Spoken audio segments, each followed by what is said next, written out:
యెషయా గ్రంథము 59వ అధ్యాయము మొదటి వచనం నుంచి 9వ వచనం వరకు మనం చదువుకున్నాం కదా, ధ్యానించాం మొదటి భాగంలో. యెహోవా హస్తము కొరచకాలేదు అని. అయితే ఈ రెండవ భాగంలో 10వ వచనం నుంచి 21వ వచనం వరకు ఉన్నటువంటి లేఖన భాగాన్ని ధ్యానిద్దాం. అయితే ఈ మొత్తం అంతా కాకుండా దీన్ని రెండు భాగాలుగా మనం విడగొట్టుకుందాం. ఈ 10వ వచనం నుంచి 15వ వచనం వరకు ఒక భాగం అయితే, 15వ వచనం సగభాగం నుంచి 21 వరకు రెండవ భాగం. అంటే ఇది మీకు అర్థం కావడానికి మనం అప్పుడప్పుడు న్యూస్లో ఒక మాట వింటూ ఉంటాం. 5 సంవత్సరాల పాప బోరు బావిలో పడిపోయింది, 8 ఏళ్ల బాబు బోరు బావిలో పడిపోయాడు అంటూ న్యూస్లో మనం చూస్తూ ఉంటాం. ఎప్పుడైనా విన్నారా? నిస్సహాయ స్థితి అంటారు దీన్ని. డెస్పరేట్ సిచ్యువేషన్ అది. గోడ కొరకు గ్రుడ్డి వారి వలె తడవలాడుచున్నాము, కన్నులు లేని వారి వలె తడవలాడుచున్నాము, సంధ్య చీకటి యందు వలెనే మధ్యాహ్న కాలమున కాలు జారి పడుచున్నాము. మధ్యాహ్నం సమయంలో కాలు జారి కింద పడిపోతున్నాడు. ఎలాగైతే సంధ్య చీకట్లో పడినట్టుగా కాలు జారినట్టుగా మధ్యాహ్నం పడిపోతున్నారంట. కన్నులున్నాయి కానీ తడువులాడుతున్నారంట, గోడ కనిపించట్లేదంట. Helpless, hopeless, despair.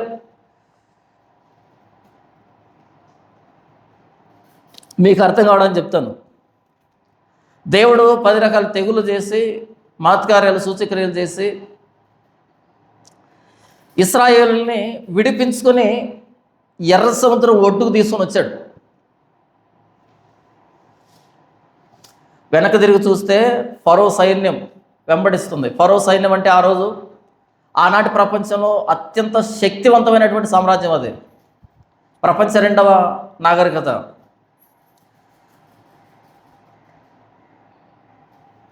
ఇనుపరథాలు కలిగినటువంటి సైన్యం అది. బలవంతులు వాళ్ళు. అలాంటి సైన్యం ఎంత కోపంగా తరుగుతుందంటే ఇశ్రాయేలీయుల్ని, సింహాసనం మీద కూర్చున్న రాజుగారి జ్యేష్ఠ కుమారుడు మొదలుకొని దాసుని జ్యేష్ఠ కుమారుడు వరకు ప్రతి ఇంట్లో జ్యేష్ఠ కుమారుడు చచ్చిపోయాడు. ప్రతి ఇంట్లో తొలిచూలు సంతానం చచ్చిపోయింది. వాళ్ళ ఏడుపు అంతా ఇంత కదా, అంత ఘోష వినపడింది ఐగుప్తు దేశంలో. అంత కోపంతో మా బిడ్డల మరణానికి కారణమైనటువంటి వీళ్ళు బ్రతికేదానికి వీలు లేదు అనేంత కోపంతో, రౌద్రంతో సైన్యం వస్తుంది తరుముకుంటూ. వీళ్ళు పరుగులెత్తుకుంటూ వస్తే ఎర్ర సముద్రం అడ్డొచ్చింది. వెనకాలేమో ఫరో సైన్యం, ముందేమో ఎర్ర సముద్రం. ఒకవేళ ఫరో సైన్యాన్ని గెలిచినా సరే ఎర్ర సముద్రాన్ని దాటలేరు వీళ్ళు. ఎర్ర సముద్రాన్ని ఎలా దాటుతారు? దాటలేరు. ఇప్పుడు ఏం చేస్తే బాగుంటుంది వీళ్ళు? వెంటనే మోసే స్థానంలో మనం ఉంటే, మీలో ప్రతి ఒక్కడు ఎగిరి ఎర్ర సముద్రంలో దుమికి సాధ్యమైనంత మేర ఈత కొట్టుకుంటూ వెళ్ళిపోండి అన్నాడు అనుకో, అయ్యే పనేనా? ఎంత ఈత వచ్చిన గజ ఈతగాడైనా 1 కిలోమీటర్ ఏమి ఈదలేడు. కాళ్ళు తాటిమానులు అయిపోతాయి, చేతులు తాటిమానులు అయిపోతాయి. ఇలా అని స్టిఫ్ అయిపోతాయి, గట్టిగా అయిపోతాయి. గజ ఈతగాళ్ళంటే ఈదరు, మేనేజ్ చేస్తారు, ఎక్కువసేపు ఉండదానికి. చెరువుని ఈదలేం మనం, నదుల్ని ఈదలేం మనం. అలాంటిది ఎర్ర సముద్రాన్ని ఎలా ఈదాలి? పోనీ ఇటువైపు తిరిగి ఫరో సైన్యంతో యుద్ధం చేద్దామంటే అత్యంత శక్తివంతమైన సైన్యం అది. వీళ్ళు దాసులుగా ఇటుకలు కాల్చుకుంటూ, పొలాలు సాగు చేస్తూ, భవనాలు కట్టుకుంటూ దాస్యంలో బ్రతికారు వీళ్ళు. ఎలా గెలవగలరు? ఫరో సైన్యాన్ని గెలవలేరు, ఎర్ర సముద్రాన్ని గెలవలేరు. ఇప్పుడు మోషే ఏ ఆజ్ఞ ఇచ్చినా చెల్లదు. ఫరో సైన్యంతో యుద్ధానికి సిద్ధపడండి అన్నా చెల్లదు, ఎర్ర సముద్రాన్ని ఏదండి అన్నా చెల్లదు, ఎర్ర సముద్రాన్ని చిన్న చిన్న పడవలతో దాటుతామన్నా సరే కుదరదు. పరిస్థితి చేదాటిపోయింది. అప్పుడు మోషే ఏం చెప్పాడు? నిర్గమకాండము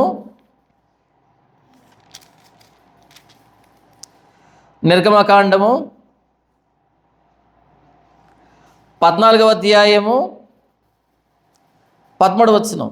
నిర్గమకాండం 14వ అధ్యాయం 13వ వచనం. అందుకు మోషే, భయపడకుడి, యెహోవా మీకు నేడు కలగచేయు రక్షణను మీరు ఊరక నిలుచుండి చూడుడి. మీరు భయపడకండి, యెహోవా మీకు రక్షణ కలగజేస్తున్నాడు, మీరు ఊరకే నిలుచుండి చూడండి. ఈ మాట కాకుండా ఇక ఏ మాట అయినా చెప్పి ఉంటే బాగుండేదా? ఎందుకంటే పైనుండి యెహోవా రక్షణ ఇవ్వకపోతే వీళ్ళకై వీళ్ళు అందులోంచి విడిపించుకొని బయటపడడం సాధ్యమయ్యే పని కాదు. ఖచ్చితంగా పైనుంచే దేవుడు రక్షణ తీసుకొని రావాలి, పైనుంచే దేవుడు విడిపించాలి. రెండవ సందర్భం, లాజరు అనే వ్యక్తి మరణించాడు, సమాధిలో పెట్టబడ్డాడు. 4 రోజులు, అప్పటికి 4 రోజులు. లాజరు మరణించక ముందు నుంచే మార్తా మరియా ఇరువురు రకరకాల పరిచర్యలు చేశారు. పాపం రకరకాల మందులు వాడుంటారు, ఖాళీగా ఉండుండేవాళ్ళు కాదు, ఏదో పని చేస్తుంటారు. కానీ సాధ్యం కాలేదు, చచ్చిపోయాడు. చనిపోయిన తర్వాత ఒరే లేరా, ఒక్కసారి పిలవరా అని ఉంటారు ఖచ్చితంగా, కానీ లేవలే. అలా మొత్తానికి సమాధి కార్యక్రమం అయిపోయింది. 4వ రోజు అది. లాజరు మరలా వస్తే బాగుండు కదా, బ్రతికితే బాగుండు కదా, అంత తొందరగా చచ్చిపోయాడు ఏంటని రకరకాలుగా వాళ్ళకి ఆలోచనలు వచ్చుంటాయి, ఏడ్చుంటారు, బాధపడి ఉంటారు. వస్తాడా లాజరు బయటికి?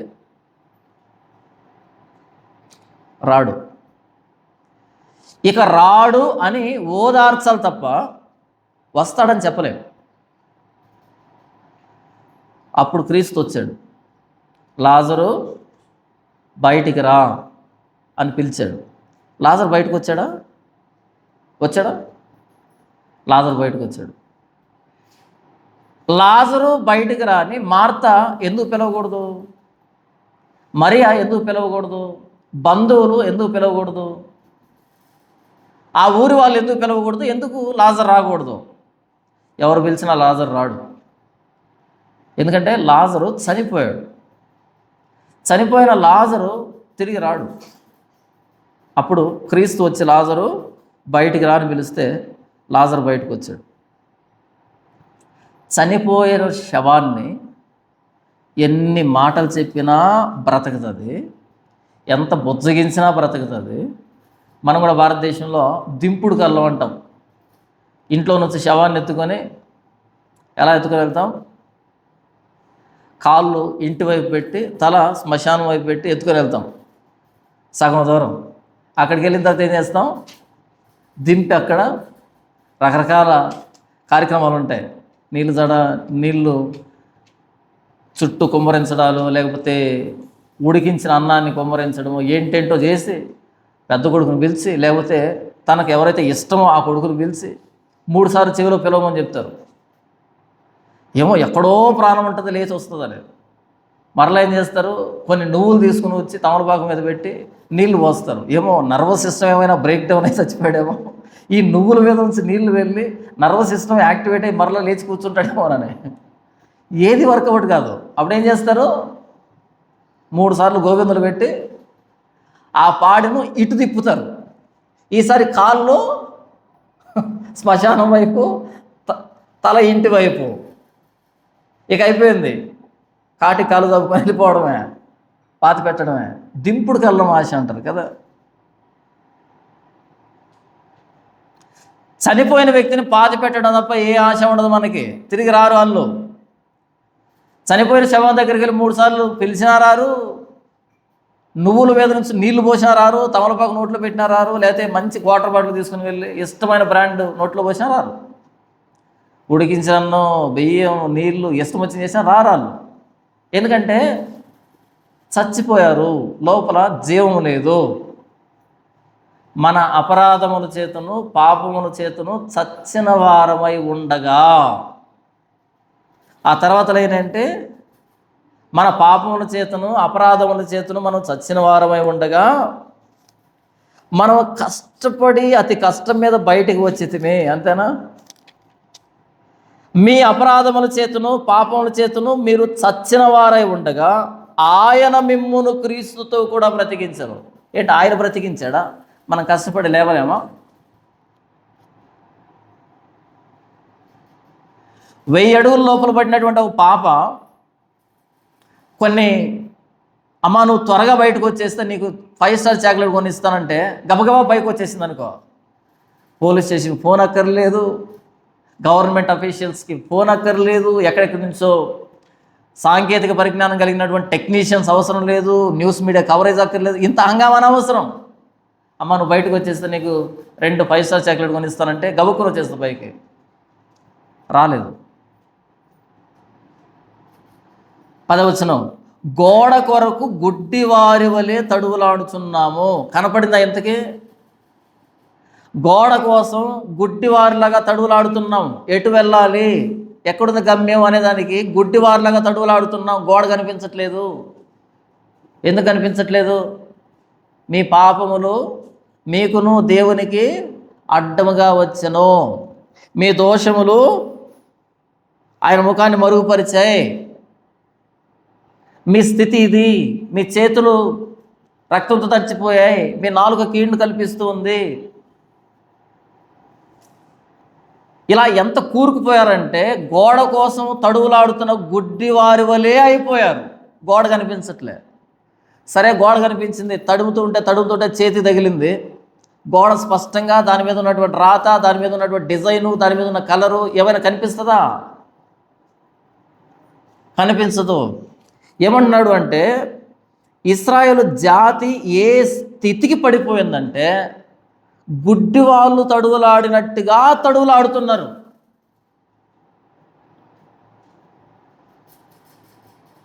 అలాంటప్పుడు ఎవరో ఒక కళ్ళు కనిపించిన వ్యక్తి చేయి పట్టుకోవాలి. ఒక కళ్ళు కనిపించిన వ్యక్తి చేయి పట్టుకోవాలి. అలా కాకుండా వదిలిపెట్టేస్తే వాళ్ళు గోడను తడువులాడి ఎక్కడ పడిపోతారో ఏమవుతారో తెలియదు. కన్నులు లేని వారి వలె తడువులాడుచున్నాము, సంధ్య చీకటి ఎందువలనే మధ్యాహ్న కాలమున కాలు జారిపడుచున్నాము. సంధ్య చీకటి ఎందువలనే మధ్యాహ్న కాలం. మధ్యాహ్నం అంటే పట్టపగులు అంటారు కదా, మిట్ట మధ్యాహ్నం పట్టపగులు స్పష్టంగా కనిపించే టైంలో వీళ్ళు ఎలా ఉన్నారంట, సంధ్య చీకటి ఎందు కాలు జారి పడుతున్నట్టుగా పడిపోతున్నారంట. బాగుగా బ్రతుకుతున్న వారిలో నుండి చచ్చిన వారి వలె ఉన్నాము. పేరుకేమో బాగా బ్రతుకుతున్నాం, కానీ స్థితి ఏంటంట, చచ్చిన స్థితి. రెస్పాన్స్, స్పందన దేనికి?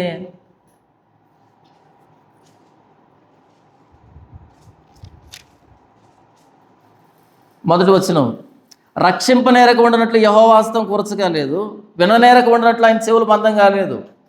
మరేంటి ప్రాబ్లం అంటే, మీ దోషాలు మీ పాపాలు అడ్డం వచ్చాయి అంటే ఇప్పుడు ఏం చేయాలి? ఆ దోషాలని ఆ పాపాలని పక్కన పెట్టేస్తే ఆయన రక్షిస్తాడు, ఆయన వింటాడు. అంతే కదా పరిష్కారం అంతే కదా, సింపులే కదా. ఆయన ఎందుకు విమోచించట్లేదంటే, విడిపించట్లేదంటే వీళ్ళు పాపంతో నిండిపోయారు. ఎందుకు ఆయన ప్రార్థన వినట్లేదంటే వీళ్ళు పాపంతో నిండిపోయారు. ఇప్పుడు వీళ్ళు పాపాన్ని వదిలిపెట్టేస్తే ఆయన ఏం చేస్తాడు?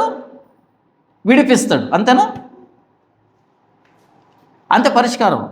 కానీ భక్తుడు ఏమన్నాడంటే 10వ వచనంలో, గోడ కొరకు గుడ్డివారి వలె తడువులాడుచున్నాము, కన్నులు లేని వారి వలె తడువులాడుచున్నాము, సంధ్య చీకటి ఎందువలనే మధ్యాహ్న కాలమున కాలు జారిపడుచున్నాము, బాగుగా బ్రతుకుతున్న వారిలో నుండి చచ్చిన వారి వలె ఉన్నాము.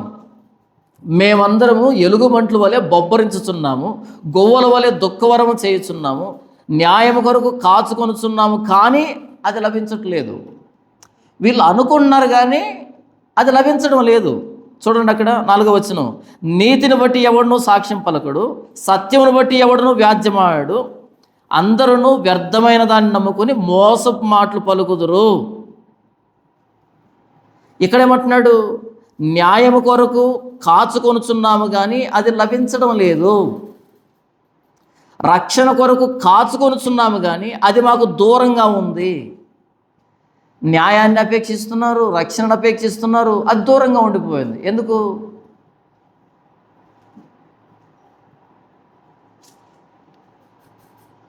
12వ వచనం, మేము చేసిన తిరుగుబాటు క్రియలు నీ ఎదుట విస్తరించి ఉన్నవి, మా పాపములు మా మీద సాక్ష్యం పలుకుతున్నవి, మా తిరుగుబాటు క్రియలు మాకు కనబడుచున్నవి, మా దోషములు మాకు తెలిసే ఉన్నవి. తిరుగుబాటు చేయుటయు యెహోవాను విసర్జించుటయు మా దేవుని వెంబడింపక వెనకదీయుటయు బాధాకరమైన మాటలు విధికి వ్యతిరిక్తమైన మాటలు వచించుటయు హృదయమున యోచించుకుని అసత్యపు మాటలు పలుకుటయు ఇవియే మా వలన జరుగుతున్నవి. ఇందులో మీకేమైనా కనిపించిందా? ఇంకొకసారి చదివి వినిపిస్తుంది చూడండి. వీళ్ళ వల్ల ఏం జరుగుతుందంటే వీళ్ళ వల్ల తిరుగుబాటు చేయుటయు యెహోవాను విసర్జించుటయు మా దేవుని వెంబడింపక వెనకదీయుటయు బాధాకరమైన మాటలు విధికి వ్యతిరేక్తమైన మాటలు వచించుటయు హృదయమున యోచించుకుని అసత్యపు మాటలు పలుకుటయు ఇవియే మా వలన జరుగుతున్నవి. మేము చేయగలిగిందంతా పాపాన్ని కూర్చుకోవడం తప్ప ఇంకొకటి జరగట్లేదు అంటున్నాడు.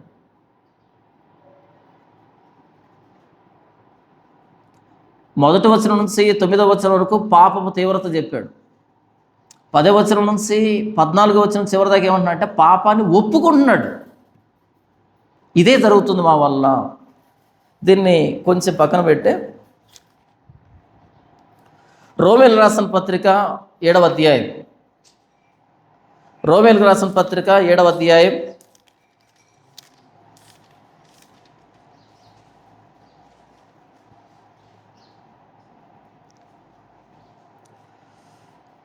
15వ వచనం నుంచి, ఏలైనగా నేను చేయునది నేను ఎరుగను, నేను ఇచ్చయించున్నది చేయక ద్వేషించున్నది చేయుచున్నాను. నేనేం చేస్తున్నానో నాకు తెలియట్లేదు అన్నాడు. ఎవరు? అపోస్తలుడైన పౌలు. అలా అయితే మనం ఏమంటాం? దొంగ నాటక ఆపుకుంటాం కదా. నేనేం చేస్తున్నాను నాకు తెలియదంటే మనం ఏమంటాం? నాటకాలు ఆపుతావు లేదా అంటాం. ఎందుకని కండిషన్ అంటారు దాన్ని. అదొక స్థితి. ఏలైనగా నేను చేయనది నేను ఎరుగను, నేను ఇచ్చయించున్నది చేయక ద్వేషించున్నదియే చేయుచున్నాను. ఏం చేస్తున్నాను? ఇది చేయకూడదు చిచి అనేదాన్నే చేస్తున్నాను. 16వ వచనం, ఇచ్చయింపనేది నేను చేసిన ఎడల ధర్మశాస్త్రం శ్రేష్టమైనదైనట్టు ఒప్పుకొనుచున్నాను. ఒకవేళ ధర్మశాస్త్రం ఒక పని చేయొద్దు అంది, నేను కూడా చేయలేదనుకో, ధర్మశాస్త్రం ఎంత మంచిది, అసలు నన్ను పలానా పని చేయొద్దుంది, నేను కూడా చేయలేకపోయాను. కానీ ధర్మశాస్త్రం ఒక పని చేయొద్దుంది, కానీ నేను అది చేస్తున్నాను. అప్పుడు ధర్మశాస్త్రం నాకు మంచిది అవుతా చెడ్డదవుతుందా? పేరుకేమో మంచిదే, కానీ ప్రాక్టికల్గా నన్ను ఇంకా దోషం చేస్తుంది. మా చెల్లి ఆరోగ్యం బాగాలేనప్పుడు హాస్పిటల్లో ఉన్నప్పుడు డాక్టరు ఒక మెడిసిన్ ఇచ్చాడు. ఆ మెడిసిన్ బహుశా ఆ ట్యాబ్లెట్ ఒకటి 10,000 అనుకుంటాను. 10,000 రూపీస్ ఒక ట్యాబ్లెట్. నాకు గుర్తున్నంతలో చెప్తున్నాను. ఇది 2010లో జరిగింది. ఇది 2010-11 ఆ ప్రాంతంలో జరిగింది. 2010లో 10,000 అది. ఆ సెంట్రల్ గవర్నమెంట్ ఇస్తుంది ఆ ట్యాబ్లెట్ని. ఇంకెక్కడ మెడికల్ షాప్లో కానీ ఎక్కడ దొరకదు. ఈవెన్ డాక్టర్ కావాలన్నా దొరకదు. ఖచ్చితంగా ఆ పేషెంట్కి సంబంధించి ఆధార్ కార్డు ఉంటేనే ఇస్తారు దాన్ని. అది కూడా సెంట్రల్ గవర్నమెంట్ ఇస్తుంది. 10,000 రూపాయల ట్యాబ్లెట్. ఆ ట్యాబ్లెట్ వేసుకుంటే రోగం పోతుంది. 6 నెలలు వేసుకోవాలి.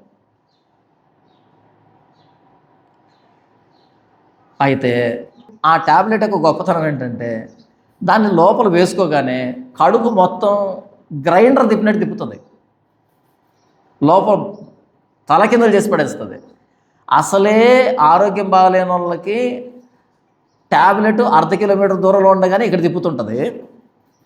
అలాంటిది బలవంతంగా మోటివేషన్ చేసి ఏంటేంటో మాట్లాడి ఏంటేంటో చెప్పుకొని అంత అన్నం తిని దాన్ని నిలవబెట్టుకొని ఈ ట్యాబ్లెట్ వేసుకుంటే ఏం చేస్తాం? లోపలికి వెళ్ళదు, తిప్పి తిప్పి తిప్పి తిప్పి బయట వేస్తుంది.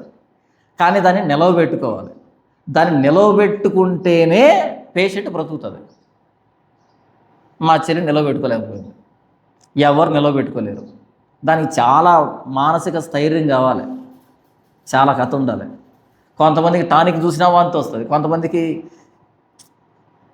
అన్నం సహించదు, నీళ్ళు సహించదు, వాక్ వాక్ అంటాడు కదా, వాళ్ళు పోతారు. కానీ ట్యాబ్లెట్ చెడ్డదా? 10,000 రూపాయల ట్యాబ్లెట్ వేసుకుంటే దాని రియాక్షన్ ఎలాగుంది? వాంతి రానోడు కూడా వాంతి వస్తుంది. ఇప్పుడు చెప్పండి, ఆ ట్యాబ్లెట్ మంచిదా చెడ్డదా? ధర్మశాస్త్రం శ్రేష్టమైంది. ఎప్పుడది మనకి మేలు అనిపిస్తుంది అంటే, ఇది చేయొద్దు అన్నప్పుడు ఓకే చేయను అనేటువంటి సామర్థ్యం మన దగ్గర ఉంటే అది మంచిదవుతుంది, మనం కూడా బాగవుతాం అనిపిస్తుంది. అది చేయొద్దు అని చెప్తుంది, అది ఎంత చేయొద్దు అంటదో అంత చేద్దాం అనిపిస్తుంది మనకి. చేయొద్దు అన్నది మనం చేస్తున్నాం, పాపులం అవుతున్నాం. ఆ చెయ్యొద్దు అనే ఆజ్ఞ లేకపోయి ఉంటే మనం మంచి వాళ్ళమే. అర్థం కాలే? ఆ చెయ్యొద్దు అనే మాట అక్కడ లేకపోతే మనం చెయ్యం. ఒకవేళ చేసినా సరే ఆజ్ఞ లేదు కాబట్టి మనం మంచి వాళ్ళమే. చెయ్యొద్దని ఉంది కాబట్టి మనం ఏం చేసినా సరే పాపం అయిపోతున్నాం. ఇప్పుడు ధర్మశాస్త్రం శ్రేష్టమైందా? మనకు ఉగ్రతను సమకూర్చి పెడుతుంది. ఉదాహరణకి ఒక 10 ఎకరాల భూమి ఉంది. 10 ఎకరాల భూమిలో పంట విస్తారంగా పండింది. కానీ ఆ 10 ఎకరాలకు మధ్యలో ఎక్కడ ఒక గణం కానీ లేదా కంచి కానీ ఏమీ లేదు. అలా వెళ్ళిపోతున్నాం, ఇష్టం వచ్చినన్ని తీసుకుంటున్నాం, ఇంటికి తెచ్చుకుంటున్నాం, తింటున్నాం. ఒకానొక రోజు 5 ఎకరాల చుట్టూ కంచి పడింది. మనం ఎంతవరకు వెళ్ళొచ్చు? ఇటువైపు 5 ఎకరాలే వెళ్ళొచ్చు. ఈ 5 ఎకరాలు దాటి అటువైపు అడుగు పెట్టామనుకో, మనల్ని ఏమంటారు? మనల్ని దొంగ, అంతే కదా. తర్వాత మరుసటి రోజు మరలా ఇంకో 2 ఎకరాలకు కంచి పడింది. ఎంతవరకు పోవచ్చు మనం? 3 ఎకరాలే పోవచ్చు. ఇటువైపు దాటితే ఏమంటారు? దొంగ. ఆ మరుసటి రోజు ఇంక 2 ఎకరాలు కంచి పడింది. 1 ఎకరానే పోవచ్చు మనం. దాటితే ఏమంటారు? దొంగ. ఆ తర్వాత మరలా దీనికి కూడా కంచి పడింది. ఆకలి అవుతుంది, దాటితే దొంగ అంటున్నారు. ఒకప్పుడు స్వేచ్ఛగా తిరిగాం, అందులో దొంగలు ఎవరో ఇష్టం వచ్చిన తెచ్చుకున్నాం. ఇప్పుడు కంచె పడే కొద్దీ ఒరే దొంగరా వీడు అంటున్నారు. మనం వాస్తవానికి దొంగలం కాదు, మన సహజ లక్షణమే అది. కానీ ధర్మశాస్త్రం వచ్చి ఎన్ని గీతలు గీస్తుందో దొంగ దొంగ దొంగ దొంగ అయిపోయింది. ఇప్పుడు ధర్మశాస్త్రం మంచిదా చెడ్డదా? కంచె మంచిదా చెడ్డదా? పొలం చుట్టూ కంచె ఉండడం మంచిదా చెడ్డదా? మంచిది. ఎవడికి మంచిది? కంచె వేసినోడికి మంచిది. ఆకలితో ఉన్న మనకు మంచిది కాదు. మనం దాటామనుకో మనం ఏమవుతాం? దొంగలం అవుతాం. వాడేమవుతాడు? దొర అవుతాడు. ఏదేం తోట నుంచి ధర్మశాస్త్రం వచ్చేంత వరకు ఇష్టం వచ్చిన పనులు చేసుకున్నా సరే గీతలు లేవు కాబట్టి ఎవరి పని వాళ్ళది వెళ్ళిపోతూ ఉండే. ఆ అజ్ఞాన కాలమున ధర్మశాస్త్రానికి ముందు దేవుడు చూచి చూన్నట్టు వదిలిపెట్టాడు, ఎందుకంటే ఆజ్ఞ లేదు అక్కడ. కానీ ధర్మశాస్త్రం వచ్చిన తర్వాత 613 ఆజ్ఞలు, ఇటు గీత అటు గీత, ఇటు గీత ఇటు గీత అటు గీత. ఎక్కడ కాలు వేసినా అవుట్, ఎక్కడ కాలు వేసినా అవుట్ అయిపోతున్నాం, ఎక్కడ కాలు వేసినా దొంగలం అయిపోతున్నాం. మానవ స్వభావానికి హద్దులు పెట్టాడు ఆయన, ఇది చేయకూడదు అది చేయకూడదని. ఇప్పుడేమవుతుంది? నేను చేయునది నేను ఎరుగకయే చేయుచున్నాను. ఏంటి పౌలు అలా చేసావంటే, నేను కాదు, నాకు తెలియదు. మరెవరు? అదే కదా ప్రశ్న. నేను కాదన్నప్పుడు ఇంకెవరు? ఒకసారి మధ్యరాత్రి మెలకు వచ్చింది, ఏదో చప్పుడైంది. గబుక్కుమని ఇంట్లో నుంచి బయటికి వచ్చి చూస్తే మా నాన్న మెత్తి మీద దిగి కింది వరకు దిగి కిందింట్లో వాళ్ళు గేట్ వేసుకున్నారు. అక్కడి నుంచి గేట్ తీసుకొని రోడ్డు మీదకి వెళ్తున్నాడు. ఈ టైంలో ఏం పని? నేను వెంటనే వెళ్ళి ఎక్కడికి నా నాన్న అన్నాడు. ఆయన అనుకొని పోవట్లే, మధ్యలో లేచి వెళ్తున్నాడు. ఎక్కడ వెళ్తున్నాను చేయబట్టుకుంటే అప్పుడు మెలకు వచ్చింది ఆయనకి. అవును, నేను ఇక్కడ ఎందుకున్నా అని అడుగుతున్నాను అన్నాను. ఒకవేళ నేను కనుక పెద్ద మనం చేసుకొని ఏదో పని మీద వెళ్తున్నాళ్ళే అంటే ఎక్కడికి వెళ్ళుండో తెలియదు. ఇప్పుడు ఆ వ్యక్తిని పట్టుకొని 4 దెబ్బలు కొట్టేసి ఎందుకు వచ్చావు ఇక్కడ చెప్పు అంటే ఏం చెప్తాడు ఆయన? పాయింట్ అర్థమవుతుందా? నేను చేయునది నేను ఎరుగకయే చేయుచున్నాను. చూడండి 15 వచనం, ఏలైనగా నేను చేయునది నేను ఎరుగను. ఏనా బాగుంది సమాధానం. ఎందుకు అలా చేసావంటే ఏం చెప్పాలి? పొరపాటు అయిందని చెప్పాలి. కానీ ఆయన ఏమంటున్నాడు? నాకు తెలియదు, నేను చేయునది నేను ఎరుగను, నేను ఇచ్చయించున్నది చేయక ద్వేషించున్నదే చేయుచున్నాను, ఇచ్చయింపనది నేను చేసినట్లు ధర్మశాస్త్రము శ్రేష్టమైనదైనట్టు ఒప్పుకొనుచున్నాను. కావున ఇకను దాన్ని చేయునది నా యందు నివసించు పాపమే కానీ నేను కాదు. తర్వాత నా యందు అనగా నా శరీరమందు మంచిది ఏది నివసింపదని నేను ఎరుగుదును. మేలైనది చేయవలనను కోరిక నాకు కలుగుచున్నది, కానీ దాన్ని చేయుట నాకు కలుగుటలేదు. నేను చేయగోరు మేలు చేయక చేయగోరని కీడు చేయుచున్నాను. నేను కోరని దానిని చేసిన ఎడల దాన్ని చేయనది నా యందు నివసించు పాపమే కానీ ఇకను నేను కాదు. కాబట్టి మేలు చేయగోరు నాకు కీడు చేయుట కలుగుచున్నదని ఒక నియమము నాకు కనబడుచున్నది.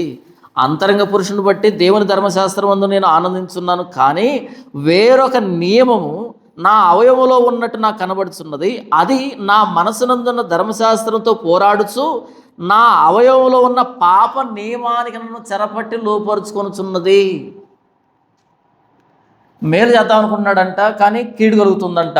అదొక నియమం అంటున్నాడు. ఇప్పుడు చూడండి 59:13 వచనం, తిరుగుబాటు చేయుటయు 12 చూద్దామా. మేము చేసిన తిరుగుబాటు క్రియలు నీ ఎదుట విస్తరించి ఉన్నవి, మా పాపములు మా మీద సాక్ష్యం పలుకుచున్నవి, మా తిరుగుబాటు క్రియలు మాకు కనబడుచున్నవి, మా దోషములు మాకు తెలిసే ఉన్నవి. తెలుసు అంటున్నా, తెలియదు అంటున్నా? తెలుసా? మా పాపములు మాకు తెలిసే ఉన్నవి, తిరుగుబాటు చేయుటయు, యెహోవాను విసర్జించుటయు, మా దేవుని వెంబడింపక వెనకదీయుటయు, బాధాకరమైన మాటలు విధికి వ్యతిరేక్తమైన మాటలు వచించుటయు, హృదయమును యోచించుకుని అసత్యపు మాటలు పలుకుటయు, ఇవే మా వలన జరుగుతున్నవి. ఇవే జరుగుతున్నాయి. ఎందుకు జరుగుతున్నాయి? అపోస్తలుడైన పౌలు చెప్పాడు రోమీయులకు రాసిన పత్రికలో, పాప నియమం ఒకటి ఉంది. లా ఆఫ్ సిన్ అంటారు. పాప నియమం ఒకటి ఉంది. ఆ పాప నియమం ఏం చేస్తుందంటే ఒకటి చేద్దామంటే ఇంకొకటి చేసేటట్టుగా చెరపట్టి లోపరుచుకొనుచున్నది అని మాట్లాడుతున్నాడు. ఇలాంటి నిస్సహాయ స్థితిలో ఉన్న వ్యక్తిని ఎవరు బయటికి తీసుకొని రావాలి? 14 వచనం, న్యాయమునకు ఆటంకము కలుగుచున్నది, నీతి దూరమున నిలుచున్నది, సత్యము సంత వీధిలో పడి ఉన్నది, ధర్మము లోపల ప్రవేశింపనేరదు, సత్యము లేకపోయెను, చెడుతనం విసర్జించువాడు దోచబడుచున్నాడు, న్యాయము జరగకపోవట యెహోవా చూచెను, అది ఆయన దృష్టికి ప్రతికూలమై ఉండెను. మొత్తం దేశంలో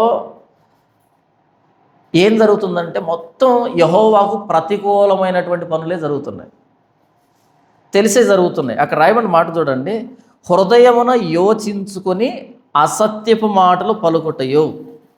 హృదయమున యోచించుకుని అంటే తెలిసా తెలియక?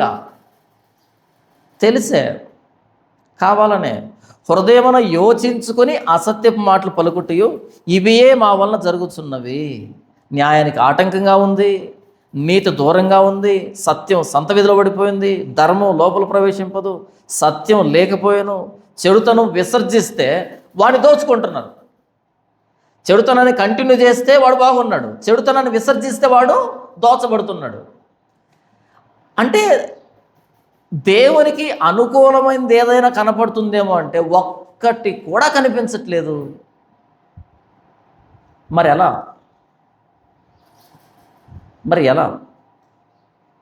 15 వచనం, 16 వచనం, సంరక్షకుడు లేకపోవట ఆయన చూచెను. ఎవరు కావాలి? సంరక్షకుడు. బోధకుడికి రక్షకుడికి చాలా తేడా ఉంది. బోధకుడు అంటే మనం కొన్ని విషయాలు చేయొచ్చు, మన చేతిలో ఉంటాయి. ఇదిగో ఇలా చేయి ఇలా చేయని చెప్తే చేయొచ్చు కొన్ని. కానీ కొన్ని సందర్భాల్లో అది చెయ్యి ఇది చేయి అంటే కుదరదు. ఎలా, ఒక 1000 అడుగులు గుంతలో పడిపోతే ఒక బిడ్డ ఇలా చెయ్యి అలా చేయి అంటే చెల్లదు. అప్పుడు ఎవరు కావాలి? సంరక్షకుడు కావాలి, రక్షకుడు కావాలి. సలహాలు వద్దు అప్పుడు. అదే వాళ్ళు నేల మీద పడ్డారనుకో, నేల మీదనో చిన్న గుంతలో పడ్డారనుకో, అది ఇలా ఇది ఇలా అంటే వాళ్ళు ఎక్కుతారు, లేస్తారు, ఏదో ఒకటి చేస్తారు.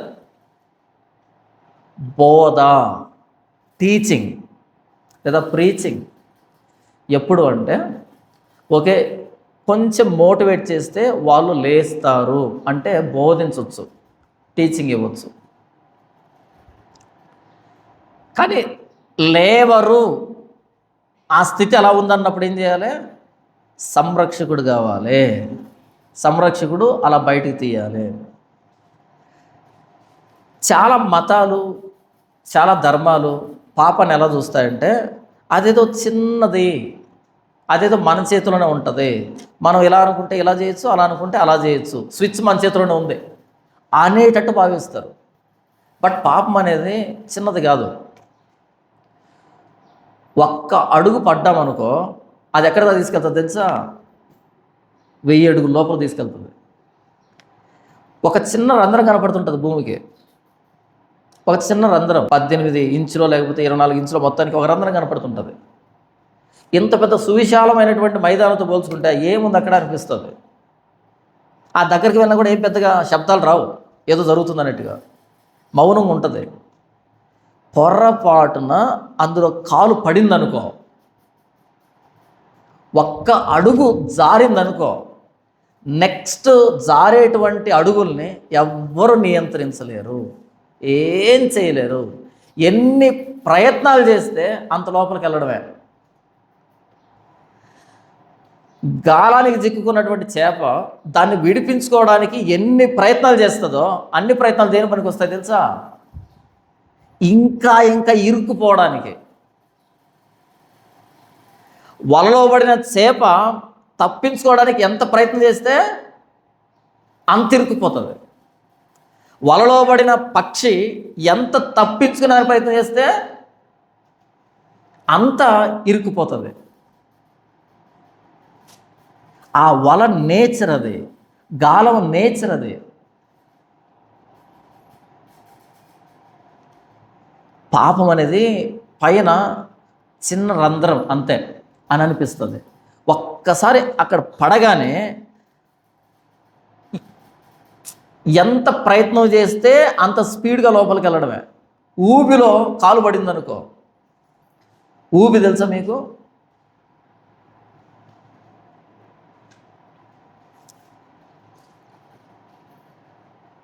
మీరు అనుభవించట్లేదు ఊబిని, నాకు తెలియదు, కానీ నేను అనుభవించాను. ఇక్కడ మన అడవిలో ఈ వర్షం పడి బాగా నీళ్ళు వచ్చాయి. ఆ చెరువులో నుంచి ఒక జలపాతం లాగా పడుతుంది. అక్కడ గుంత, పెద్ద గుంత ఒకటి ఉంది. వర్షం పడగానే తమాషాగా వెళ్ళాను, చూద్దాం అడవి, ఆ సుందర దృశ్యాలని చూద్దామని వెళ్ళాను అక్కడికి. అక్కడ వెళ్ళగానే నీళ్ళు తెల్లగా పారుతున్నాయి. అడవిలో నీళ్ళు తెల్లగా ఉంటాయి కదా, తెల్లగా పారుతున్నాయి. అది రాత్రంతా పారి పారి పారి ఏమైందంటే ఆ మట్టి అంతా కొట్టుకుపోయి ఇసుక అలా తెల్లగా ఉంది. దాని మీద నీళ్ళు ఇంకా తెల్లగా ఉన్నాయి. అసలు ఎంత బాగా అనిపించిందంటే అంతే, చెప్పులు తీసి పక్కన పెట్టి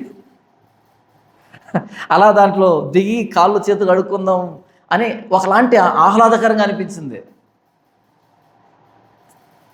మొత్తం తెల్లటి ఇసుక, దాని మీద ఒక అడుగు ఎత్తు తెల్లటి నీళ్లు అడుగు కనిపిస్తూ ఉంటే ఆ చిన్న చిన్న గులకరాళ్ళు, చిన్న చిన్న షేపులు భలే అనిపించింది నాకు.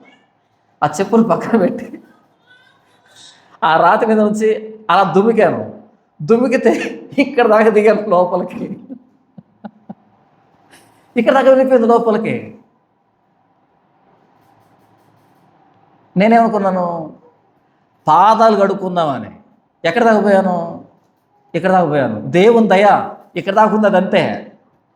ఏమైందంటే ఆ నీళ్లు పడి పడి ఇసుక వదులుగా ఒకదాని మీద ఒకదాని మీద ఇలా ఇసుక పేరుకుపోయింది. నీళ్ళ మీద ఇసుక పేరుకుపోయింది లూజుగా. అది కొద్ది రోజులు అయితే మొత్తం అంతా కిందికి వచ్చి ఇసుక గట్టిగా పడుతుంది, పైన నీళ్ళు కనపడతాయి.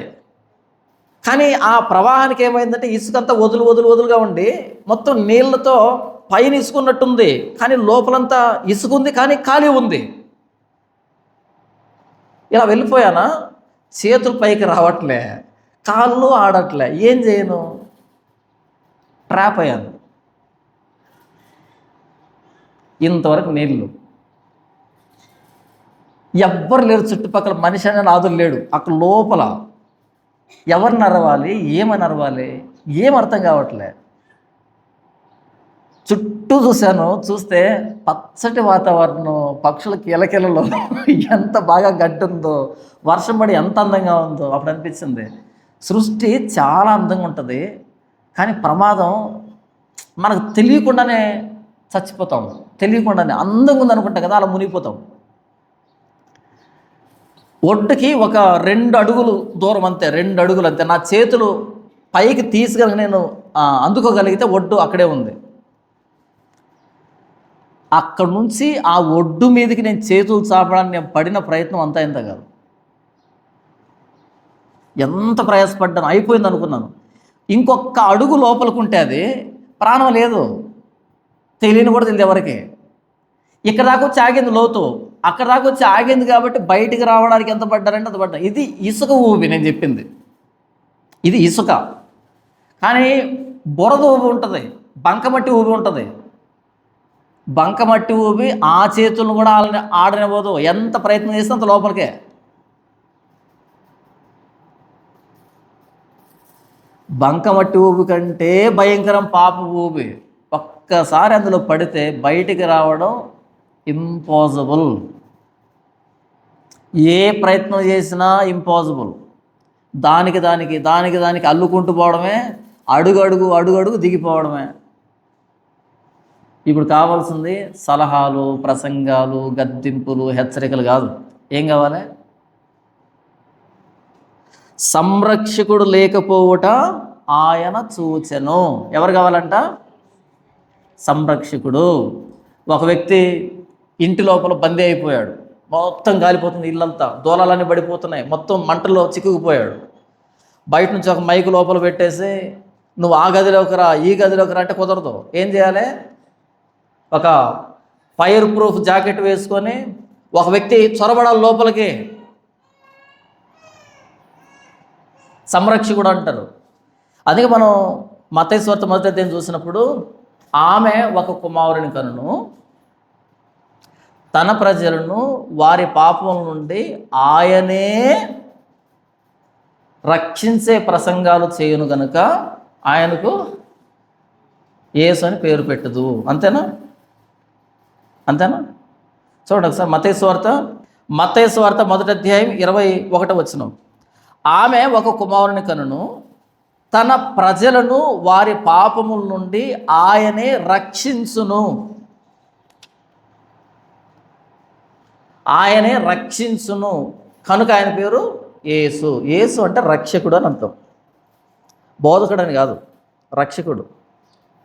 కానీ మిగిలిన మతాలు మీరు చూడండి, ఎన్ని నైతిక సూత్రాలు, ఎన్ని ధర్మ నిబంధనలు, ఎన్ని సూక్తులు, ఎన్ని మంచి మాటలు చెప్తారో, కానీ వాటన్నిటికి సరిపోయి ఒక్కడున్నాడు లోపల. పుస్తకం నిండా నీతి సూక్తులు ఉంటాయి, లోపల ఒక్కడైనా వాటిని నెరవేర్చాడా అంటే ఒక్కడు ఉండడు. ఎందుకని? చెప్పినంత సులభం కాదు చేయడం. ఒక ఊబిలో నేను బయటకు రావాలి అని అనుకున్నంత సులభం కాదు కాళ్ళు ఆడించడం, చేతులు ఆడించడం. మిగిలిన మతాలన్నీ పాపాన్ని చాలా చిన్నగా చూసాయి. కానీ బైబిల్ ప్రభు అయిన యేసుక్రీస్తు సిలువను చూపెడుతుంది. ఎందుకు యేసు ప్రభు సిలువలో బిగించబడ్డాడు? కాళ్ళు చేతులు మొత్తం బిగించబడ్డాడు. ఎందుకు ఆయన విడిపించుకోలేకపోయాడు? సిలువ అంటే విడిపించుకునేది కాదు. ఒక్కసారి సిలువకు బిగించబడితే ఇక అది వదిలిపెట్టదు మనిషిని, ప్రాణం పోవాల్సిందే అంతే. ప్రాణం పోయిన తర్వాత దించుకోవాల్సిందే, ప్రాణం ఉండగా అది రిలీజ్ చేయదు మనిషిని. పాపం అంతే, ఒక్కసారి పడ్డామనుకో, పాపం చేయి ప్రతివాడు పాపానికి దాసుడు. అపోస్తలుడైన పౌలు ఏమంటున్నాడు అంటే, వేరొక నియమము నా అవయవంలో ఉన్నట్టు నాకు కనబడుచున్నది, అది నా మనసునందున్న ధర్మశాస్త్రంతో పోరాడుచు. పాప నియమం ఎవరి మీద గొడవ పెట్టుకుందంట? పాప నియమానికి ఎవరితో గొడవ అంట? సౌలు మరణించిన తర్వాత వచ్చారు, ఆ యొర్దాను నది దగ్గరికి వచ్చారు. ఇటువైపు ఆబ్నేరు సైన్యం, ఇటువైపు యోవాబు సైన్యం. ఆబ్నేరుకి యోవాబుకి గొడవ, కొన్ని సంవత్సరాల పాటు జరిగిన గొడవ అది. కొన్నిసార్లు ఆబ్నేరు గెలిచాడు, కొన్నిసార్లు యోవాబు గెలిచాడు. మొత్తానికి అటు ఇటు జరిగింది యుద్ధం. కానీ ఈ యుద్ధంలో అండి ఎవరెవరు నిలబడ్డారు ఎదురుగా? అది నా మనసునందున్న ధర్మశాస్త్రంతో పోరాడుచు. ఒకవైపు ఎవరున్నారు? పాప నియమం. ఇంకోవైపు ఎవరున్నారు? గట్టిగా చెప్పండి, ధర్మశాస్త్రం. ఇప్పుడు నేనున్నానా? నా అంతరంగం లేదా నా మనసుని ఒక విశాలమైన బ్యాటిల్ ఫీల్డ్ అనుకుందాం, యుద్ధరంగం, యుద్ధ మైదానం అనుకుందాం. మీకు కూడా అందరికీ ఒకవైపు ఎవరు నిలబడుకున్నారంట? నా అంతరంగాన్ని స్వాధీనపరుచుకునేదానికి రెండు సైన్యాలు తలపడుతున్నాయి. ఒకటి ధర్మశాస్త్రం, 613 ఆజ్ఞలు. ఇంకొక వైపు పాప నియమం. ఈ యుద్ధంలో ఎవరు గెలిచారో చూడండి. అది నా మనసునందున్న ధర్మశాస్త్రంతో పోరాడుచు నా అవయవములో ఉన్న పాప నియమానికి నన్ను చెరపట్టి లోపరుచుకొనుచున్నది. గెలిచింది ఎవరు? పాప నియమం గెలిచి ప్రతి అవయవాన్ని చెరబట్టేసింది. ఇప్పుడు గుండె ఎవరు చెప్పినట్టు కొట్టుకోవాలి? అర్థమే బస్సులు చెప్తున్నాను, పాపం చెప్పినట్టు. కిడ్నీలు ఎవరు చెప్పినట్టు పనిచేయాలి? చర్మం ఎవరు చెప్పినట్టు పనిచేయాలి? ఇలా ప్రతి అవయవాన్ని, అంటే భౌతికమైన అవయవాలని కాదు, మన అయిష్టాల్ని చెరబట్టేసింది. అది చెప్పినట్టే చేయాల, లేకపోతే చాలా వార్నింగ్ ఇస్తుంది, చాలా శిక్షిస్తుంది. అది నెబుకద్నెజరు కంటే భయంకరమైనది అది. నేను చెప్పినప్పుడు సాగిలపడలేదు అనుకో, అగ్నిగుండాన్ని 7 అంతలు ఎక్కువ చేస్తా అన్నాడు కదా, ఇది 70 అంతలు చేస్తుంది. అందుకే చూడండి, ఎవరైనా తాగే వ్యక్తి ఉన్నాడు అనుకో, ఆ టయానికి తాగకపోతే ఏదో అయిపోతుంది వాడికి, అంతే. ఒరే బుద్ధి లేదరా నీకు, సిగ్గు లేదరా నీకు? బుద్ధి ఉంది, సిగ్గు ఉంది, పాపం వాడికి రెండు ఉన్నాయి. లేనిదేంటి? కొంచెం బుద్ధి ఉందా, సిగ్గుందా? పిల్లలు ఏమైపోతున్నారు, భార్య ఏమైపోతుంది, కుటుంబం ఏమైపోతుంది? ఎంత చదువుకున్నావు నువ్వు అసలు? అన్నీ తెలుసు, వాడికి కూడా తెలుసు. తెలియదంటావా? తెలుసు. ఆయన పట్టుకొని వెళ్ళి, చెరబట్టింది కదా, చెర అంటారు దీన్ని. పట్టుకొని వెళ్ళి ఆ బ్రాంచ్ షాప్ దగ్గర ఫుల్ ఎత్తించి ఆ డ్రైనేజ్ పక్కన పడుకోబెట్టి, ఎవడరా రారా చూస్తున్నా. ఇప్పుడు వాడికి బుద్ధి ఉందా, సిగ్గుందా, నువ్వు మనిషివా, జంతువువా, ఈ ప్రసంగాలు ఎక్కవ అసలు. చెవిదా కూడా రా వాడికి. దిగిన తర్వాత ఆడే ఏడుస్తాడు, ఏం చేస్తున్నాను నేను అసలు అని. ఏడ్చిన తర్వాత ఏం చేస్తాడు? ఏడ్చిన తర్వాత ఏం చేస్తాడు? మళ్ళీ ఎక్కడికి వెళ్తాడు? ఇది తాగుడు గురించి మాత్రమే కాదు, ప్రతి సందర్భంలో పాపానికి సంబంధించి ఇదే జరుగుతుంటుంది. ఎక్కడైతే నువ్వు గీత గీస్తావో ఆ గీత నువ్వే దాడతావు. ధర్మశాస్త్రం ఎక్కడైతే గీత గీసిందో దాన్ని దాటేంత వరకు ఒప్పుకోదు అది. నువ్వు దాటాల్సింది అంతే. నువ్వు దాటాలి. దాటకపోతే 70 అంతల అగ్నిగుండం ఎదురు చూస్తుందేమో అనేంత భయం, అంత టెన్షన్ క్రియేట్ చేస్తుంది. అది నా మనసునందున ధర్మశాస్త్రంతో పోరాడుచు నా అవయవంలో ఉన్న పాప నియమానికి నన్ను చెరపట్టి లోపరుచుకొనుచున్నది. అయ్యో, నేను ఎంత దౌర్భాగ్యుడను! ఇట్టి మరణమునకు లోనగు శరీరం నుండి నన్ను ఎవడు విడిపించును? ఎవడు అంటే వ్యక్తి, రక్షకుడు. ఏది విడిపించును అంటే 613 కాకుండా 614వ ఆజ్ఞ నన్ను విడిపిస్తుందా? 615వ ఆజ్ఞ నన్ను విడిపిస్తుందా? లేకపోతే 800 ఆజ్ఞ వస్తే నాకు విడిపిస్తుందా? ఏ ఆజ్ఞ నన్ను విడిపిస్తుంది? ఏ నియమం నన్ను విడిపిస్తుంది? ఏ బలి నన్ను విడిపిస్తుంది? ఏ నైవేద్యం నన్ను విడిపిస్తుంది? ఎవడు నన్ను విడిపించును? సంరక్షకుడు, రక్షకుడు, సేవియర్. మిగిలిన మతాల్లో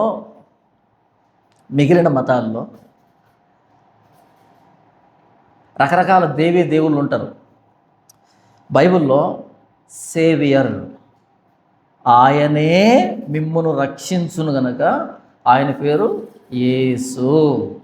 యేసు ప్రభు అంటే మనం దేవుడు అని రావట్లే, ఆయన దేవుడే. దేవుడు రక్షకుడుగా వచ్చాడు. మీ పాయింట్ అర్థమవుతుందా? మేము యేసు నమ్ముకున్నామండి కాదు, యేసు ప్రభువును ఆశ్రయించాం. యేసు నమ్ముకోవడానికి ఆయన ఏదో ఇలవేల్పుగాను మొక్కుబడి దేవుడుగాను రాలే. ఆయన ఇలా పెట్టుకొని నా దగ్గరకు వచ్చేసి మీకు అది ఇస్తా ఇది ఇస్తాను రాలే. ఆయన మనల్ని రక్షించేదానికి వచ్చాడు, విడిపించేదానికి వచ్చాడు. యేసు అన్న పాత నిబంధనలో యెహోషువ అన్న రెండు ఒకే పేర్లు. అక్కడ యెహోషువ అని రాశారు, ఇక్కడ యేసు అని రాశారు. మరి ఎందుకు యెహోషువ స్థానంలో యేసు అని రాశారో చరిత్ర నాకు సరిగ్గా తెలీదు. ఏదో జరిగి ఉండాలి. దానికి సరైన క్లారిటీ ఎక్కడ చరిత్ర పుస్తకాలు ఇవ్వలేరు. పాత నిబంధనలో యెహోషువ అని ఉందా, లేకపోతే యెషూవా అని ఉందా? ఆ యెషూవా లేదా యెహోషువ ఎగ్జాక్ట్గా చెప్పాలంటే దాన్ని యెషూవా. యెహోషువ కూడా కొంచెం దరిదాపుల్లో తప్పే. యెషూవా. అదే మరి ఇంగ్లీష్లో చూడండి, జాషువా, నాట్ జెహోషువా అని ఉండదు, జాషువా అని ఉంటుంది. దాన్ని తెలుగులో పట్టుకొస్తే యెషూవా అని వస్తుంది. మరి యేసు అని ఎందుకు చేశారో ట్రాన్స్లేషన్ వెతికానుగా నాకు దొరకలేదు, భవిష్యత్తులో కనుక్కుందాం. యెషూవా అంటే, యేసు అంటే రక్షకుడు అని. ఆ రక్షకుడు మనకు అర్థం కావాలంటే దానికంటే ముందు మనం ఏ ఊబిలో ఇరుక్కున్నామో తెలియాలి. నేను ఆ ఊబిలో దిగిన తర్వాత చుట్టూ చూశాను, ఇలా ఎవరైనా ఈ గొర్రెలు మేపుకునే వాళ్ళు, మేకలు మేపుకునే వాళ్ళు వస్తారేమో అరుద్దామని. ఎవడు కనిపించలే. ఉదయాన్నే ఏం పని ఉంటుంది వాళ్ళకి?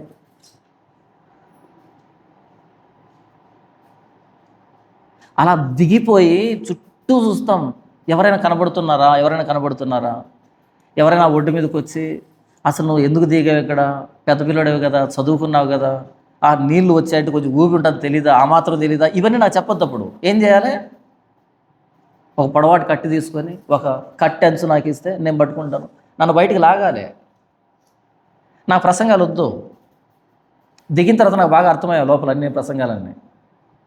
కానీ నాకేం కావాలి ఇప్పుడు? ఆ కట్టి కావాలి.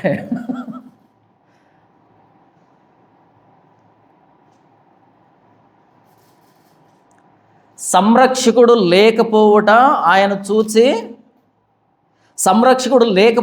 చూచెను. ప్రపంచంలో ఉన్న మతాల్లో సంరక్షకుడు లేడు, రక్షకుడు లేడు. దేవతలు ఉన్నారు, రక్షకుడు లేడు. నేను పాపిని, నా పాప నుంచి విడిపించు అని ఎవరి వైపు తిరుగుతారో వెతకండి ప్రపంచ మతాల్లో.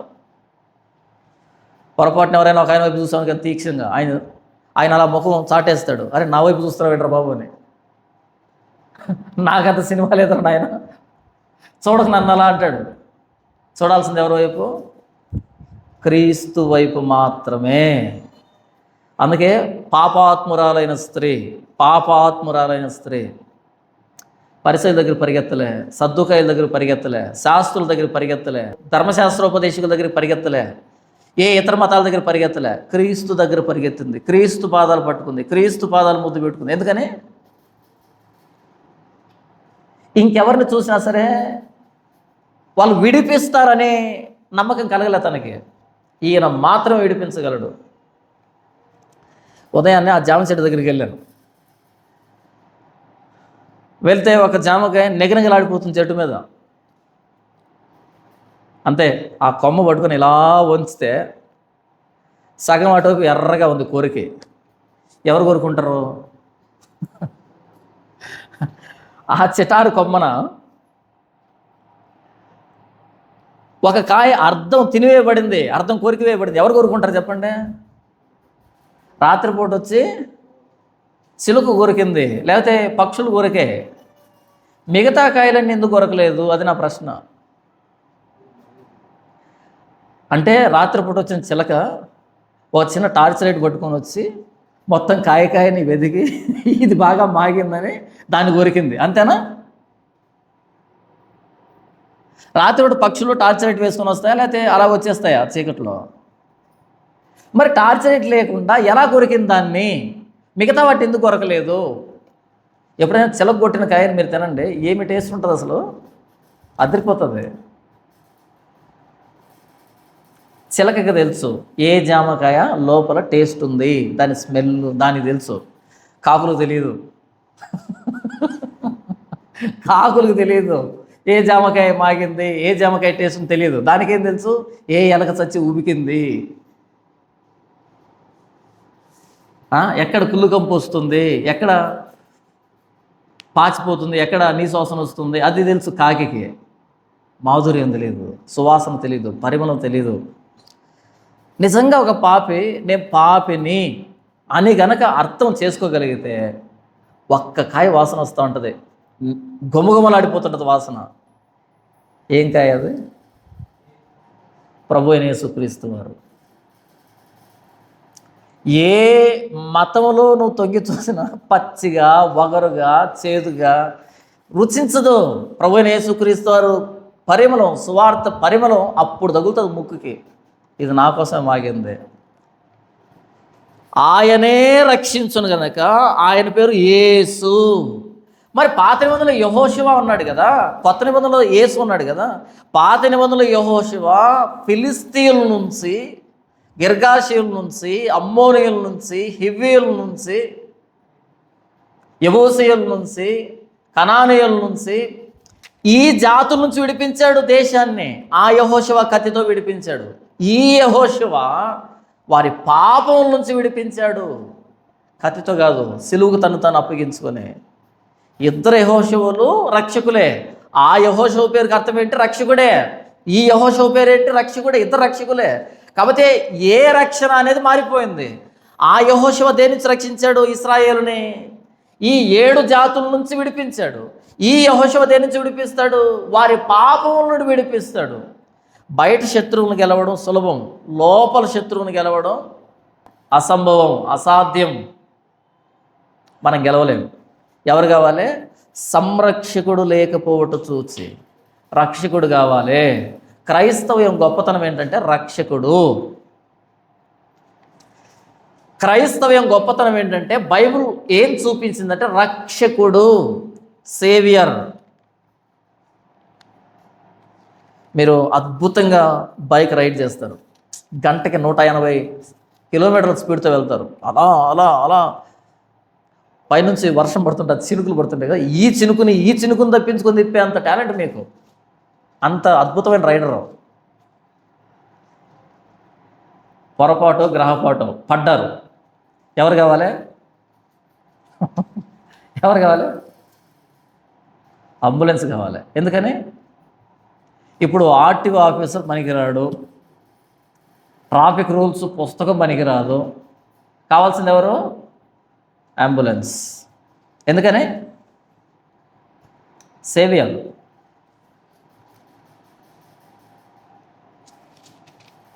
సంరక్షకుడు లేకపోవటం ఆయన చూచెను, మధ్యవర్తి లేకుండా చూచి ఆశ్చర్యపడెను. ఎవరు కావాలంట? మధ్యవర్తి. ఆ సంరక్షకుడే మధ్యవర్తిత్వం చేయాలి. ఆ సంరక్షకుడే ఏం చేయాలంట? మధ్యవర్తిత్వం. నంబర్ 1 వచ్చి తిరుగుబాటు చేయడం, యెహోవాను విసర్జించడం, మా దేవుని వెంబడింపక వెనక తీయడం, బాధాకరమైన మాటలు, విధికి వ్యతిరేక్తమైన మాటలు వచించడం, హృదయమును యోచించుకొని అసత్యపు మాటలు పలకడం, ఇవే మా వల్ల జరుగుతున్నాయి, ఇంకేం జరగట్లేదని కన్ఫెస్ చేస్తున్నారు, ఒప్పుకుంటున్నారు. నిరుత్సాహపడి గోడ కోసం గుడ్డివారు వలె తడువులాడుతున్నారే అంధకారంలో. వాళ్ళ దగ్గరికి వచ్చి వాళ్ళని ఫస్ట్ ఎత్తుకోవాలి, వాళ్ళు రక్షించాలి. ఇది సంరక్షణ, ఇది రక్షకుడు. ఇలా ఎత్తుకుని ఎక్కడికి వెళ్ళాలి? దేవుని దగ్గరికి వెళ్ళాలి. ఎందుకు? మీడియేటర్, మధ్యవర్తిత్వం చేయడానికి. ఇదిగో వీళ్ళు ఇలా చేశారు, వీళ్ళ కోసం నేను శిలువలో ప్రాణం పెట్టాను, నా బలిని అంగీకరించు, వీళ్ళను వదిలిపెట్టు. ఇటు వీళ్ళ చేయి తీసుకోవాలి, ఆయన చేయి తీసుకోవాలి, 2 చేతులు ఇలా కలపాలి, మధ్యవర్తిత్వం చేయాలి. దీన్ని అపోస్తలుడైన పౌలు అంటాడు, కొరింథీయులకు రాసిన 2వ పత్రిక 5వ అధ్యాయము 21వ వచనంలో, 20 చూడండి. 2 కొరింథీ 5:20 కావున దేవుడు మా ద్వారా వేడుకొనినట్టు మేము క్రీస్తుకు రాయబారులమై దేవునితో సమాధానపడుడని క్రీస్తు పక్షముగా మిమ్మును బతిమాలుకొనుచున్నాము. 1 తిమోతి 2:5 దేవుడొక్కడే, దేవునికిని నరులకును మధ్యవర్తి ఒక్కడే, ఆయన క్రీస్తు యేసును నరుడు. మధ్యవర్తి క్రీస్తు. తర్వాత చూడండి, ఈయన అందరి కొరకు విమోచన క్రయధనముగా తన్ను తానే సమర్పించుకొనెను. సంరక్షకుడు అందరి కోసం అర్పించుకున్నాడు. రక్షణ, ఆ రక్షణను పట్టుకుని వెళ్ళి మధ్యవర్తిత్వం చేశాడు. మధ్యవర్తి. కాబట్టి యెషయా గ్రంథం 59 ఏం చెప్తుందంటే, వాళ్ళు పాపంలో అంతకంతకు కూరుకుపోయారు. వాళ్ళు పాపంలో కూరుకుపోతున్నారని తెలుసు, కానీ వాళ్ళ వల్ల జరుగుతుంది అంటే చేసిందే మరలా చేయడం జరుగుతుంది తప్ప కొత్తది జరగట్లేదు. కాబట్టి ఇప్పుడు దేవుడు ఏం చేశాడంటే, సంరక్షకుడు లేకపోవటం ఆయన చూచెను, మధ్యవర్తి లేకుండా ఆయన చూచి ఆశ్చర్యపడెను. ఇప్పుడు కావాల్సిన సంరక్షకుడు. కాబట్టి ఆయన బాహువు ఆయనకు సహాయము చేసెను. కాబట్టి ఎవరు సహాయం చేశారంట? ఏ విషయంలో? అంతకంతకు పాపంలో కూరుకుపోతున్నటువంటి ఆ జాతిని రక్షించేదానికి ఆయన బాహువే ఆయనకు సహాయం చేసిందంట. బాహు అంటే చెయ్యి అని. బాహు అంటే చెయ్యి. ఆయన చెయ్యి ఆయనకు సహాయం చేసిందా? ఎవరు ఆ చెయ్యి? ఎంతకీ ఎవరు ఆ చెయ్యి? యేసు ప్రభు. దాని గుర్తు ఏంటి? ఆధారం ఏంటి? యెషయా గ్రంథం 53వ అధ్యాయం 1వ వచనం. మేము తెలియజేసిన సమాచారము ఎవడు నమ్మెను? యెహోవా బాహువు ఎవనికి బయలుపరచబడెను? యెహోవా బాహువు ఎవనికి బయలుపరచబడెను? ఇక్కడ ఏమంటున్నాడు? యెహోవా బాహువే ఆయనకు సహాయం చేసెను. ఏ పనిలో? మధ్యవర్తిత్వంలో. ఏ పనిలో? రక్షణలో. యెహోవా బాహు ఎవరికి బయలుపరచబడెను? నెక్స్ట్ లైన్ చూడండి. లేత మొక్కవలెను, ఎండిన భూమిలో మొలిచిన మొక్కవలెను, అది ఆయన ఎదుట పెరిగెను. అదేనా అక్కడ ఉంది? అతడా? అదే అని లేదా? బాహు అంటే అది కాదా? అతడా? బాహు అంటే చెయ్యి అంటే అది అని రావాలి. అతడు అని వచ్చిందంటే ప్రజలను ఐగుప్తు నుంచి బయటకు తీసుకొచ్చిన బాహువు ఇదే. ఎర్ర సముద్రాన్ని చీల్చిన బాహువు ఇదే. ప్రజలను వారి పాపం నుంచి బయటకు తీసుకుని రాబోతున్న బాహువు ఇదే. ప్రజలను వారి పాపాల నుంచి విడిపించడానికి సిలువకు అప్పగించబడిన బాహువు ఇదే. ఆయన పేరు ప్రభువైన యేసుక్రీస్తు వారు. అందుకని రాయబడింది, యెహోవా బాహువు ఎవరికి బయలుపరచబడెను? లేత మొక్కవలెను, ఎండిన భూమిలో మొలిసిన మొక్కవలెను, అతడు ఆయన ఎదుట పెరిగెను, అతనికి స్వరూపమైనను సొగసైనను లేదు, మనం అతన్ని చూసి అపేక్షించినట్లుగా అతని యందు స్వరూపం లేదు. అతడు అతడు అతడు అతడు అతడు. యెషయా గ్రంథంలో యెహోవా బాహువు అంటే ప్రభువైన యేసుక్రీస్తు వారు అని అర్థం. అంత ఎర్ర సముద్రాన్ని చీల్చిన ఆ బాహువు సిలువకి తను తాను నిస్సహాయంగా అప్పగించుకుందంటే ఎందుకు అనుకుంటున్నావు? ఎందుకని సిలువని ఇలా విరవలేదు ఆయన? మనం తప్పించబడాలంటే ఆయన అప్పగించబడాలి. తర్వాత చూడండి, ఆయన నీతియే ఆయనకు ఆధారం. ఆయన ఎవరా నీతి? ప్రభువైన యేసుక్రీస్తు వారు. దేవుని నీతి ప్రభువైన యేసుక్రీస్తు వారు. నీతిని కవచముగా ఆయన ధరించుకొనెను, రక్షణను తల మీద శిరస్త్రాణముగా ధరించుకొనెను. ఇదే వర్ణన మనకి ఎక్కడ కనపడుతుంది? ఎఫెసీ 6:13 నుంచి కనపడుతుంది. నీతి అనే మైమరు, రక్షణ అనే శిరస్త్రాణం, సిద్ధ మనసు అనే జోడి కనబడుతుందా? వాక్యం అనే ఖడ్గం ఇక్కడ నుంచి తీస్తున్నాడు అపోస్తలుడైన పౌలు. అది ప్రభువైన యేసుక్రీస్తు వారి వర్ణన. యేసుక్రీస్తులాగా ఉంటే మనం ఎదిరిస్తాం అపవాదిని. మనం పోరాడున్నది శరీరంతో కాదు కానీ ఆకాశ మండలం అందరం దురాత్మ సమూహములతో. కాబట్టి యేసుక్రీస్తులా మారితే మనం ఎదిరించగలం అనేదానికి ఇక్కడ నుంచి తీస్తున్నాడు అక్కడ ఈ వర్ణన్ని. నీతిని కవచముగా ఆయన ధరించుకొనెను, రక్షణను తల మీద శిరస్త్రాణముగా ధరించుకొనెను, ప్రతిదండనను వస్త్రముగా వేసుకొనెను, ఆసక్తిని పై వస్త్రముగా ధరించుకొనెను. వారి క్రియలను బట్టి ఆయన ప్రతిదండన చేయను. తన శత్రువులకు రౌద్రం చూపును. తన విరోధులకు ప్రతీకారం చేయను. ద్వేపస్తులకు ప్రతీకారం చేయను. ఇది చారిత్రకంగా మాట్లాడుతున్నాడు. ఈ అన్య రాజుల గురించి, అన్య దేశాల గురించి చారిత్రాత్మకంగా మాట్లాడుతున్నాడు. కానీ ప్రభువైన యేసుక్రీస్తు శిలువలో ఆయన పోరాటం చేసినటువంటి శత్రువులు ఎవరు? భౌతికమైన రాజులు కాదు, అంధకార శక్తులు. ఆయన ప్రధానులను, అధికారులను నిరాయుధులుగా చేసి శిలువ చేత జయోత్సవంతో వారిని పట్టి తెచ్చి బాహాటముగా వేడుక కనబరిచెను అని అంటాడు. ఇక్కడ చారిత్రాత్మకంగా భౌతికమైన రాజులు, రాజ్యాలు, భౌతికమైన శత్రువులు. దీన్నే అపోస్తలుడైన పౌలు ఏమంటాడు? అంధకార శక్తులు. ఈ భౌతికమైన శక్తుల కంటే బహుభయంకరమైనటువంటి శత్రువులు వాళ్ళు. 19, పడమటి దిక్కున ఉన్నవారు యెహోవా నామమునకు భయపడుదురు. సూర్యోదయ దిక్కు ఉన్నవారు ఆయన మహిమకు భయపడుదురు.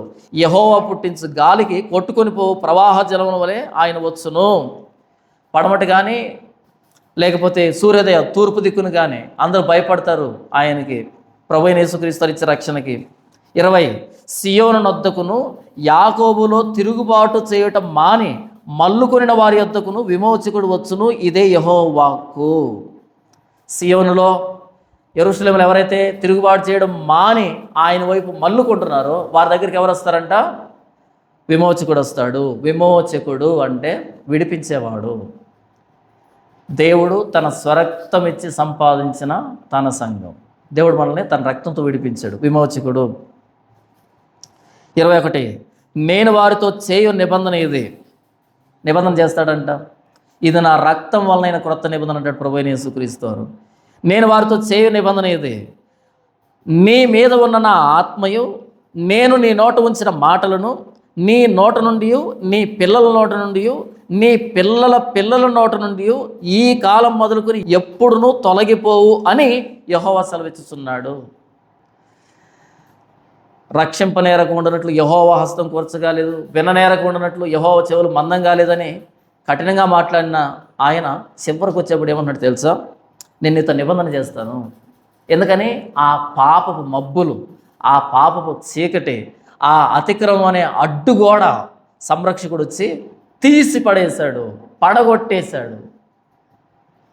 తన శిలువ చేత ఆ మధ్య గోడను పడగొట్టేశాడు. దేవుణ్ణి మనని వేరు చేస్తున్న మధ్య గోడను పడగొట్టేటప్పటికీ ఇప్పుడు నిబంధన తయారైంది. ఏంటా నిబంధన? నీ మీద ఉన్న నా ఆత్మయు, నేను నీ నోట ఉంచిన మాటలు, ధర్మశాస్త్రపు మాటలు నీ నోట నుండి, నీ పిల్లల నోట నుండి, నీ పిల్లల పిల్లల నోట నుండి ఈ కాలం మొదలుకొని ఎప్పుడు నువ్వు తొలగిపోవు అని యెహోవా సెలవిచ్చుతున్నాడు. సంరక్షకుడు వచ్చి తన రక్త నిబంధన జరిగితే ఈ పాపపు మేఘాలు, ఈ అతిక్రమం అనే అడ్డుగోడలు తొలగిపోతాయి. మన ఇద్దరి మధ్య మరలా నిబంధన జరుగుతుంది. ఒకప్పుడు సీనాయి పర్వతం దగ్గర జరిగిన నిబంధన మరలా జరుగుతుంది మన మధ్య. సువార్తలో ఉండే పరిమళం, ఆ అందం, ఆ మాధుర్యం ఏంటంటే రక్షకుడు. ఎవరున్నారు మనకి? రక్షకుడు. బోధకుడు కాదు. ఒకవేళ బైబిల్లో మనకు బోధకుడు, గొప్ప బోధకుడు ప్రభువైన యేసుక్రీస్తు మాత్రమే ఉండి ఉంటే నేను బైబిల్ పట్టుకునేవాని కాదు. బైబిల్ అక్కర్లేదు. అప్పుడు బైబిల్కి మిగిలిన పుస్తకాలకి తేడా కూడా ఏమీ లేదు. మీకు అర్థమవుతుందా?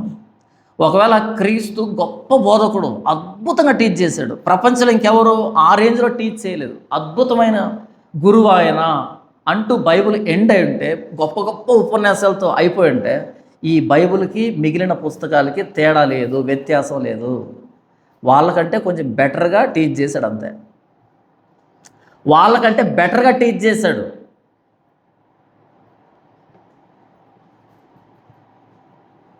ఎక్కడ బైబిల్ ఆకాశమంత ఎత్తు వెళ్తుందంటే మిగిలిన పుస్తకాలతో పోల్చినప్పుడు ఆకాశ మండలం కంటే మిక్కిలి హెచ్చైనటువంటి పుస్తకంగా ఎప్పుడు కనపడుతుందంటే మనకి ఆ గురువు రక్షకుడైనప్పుడు.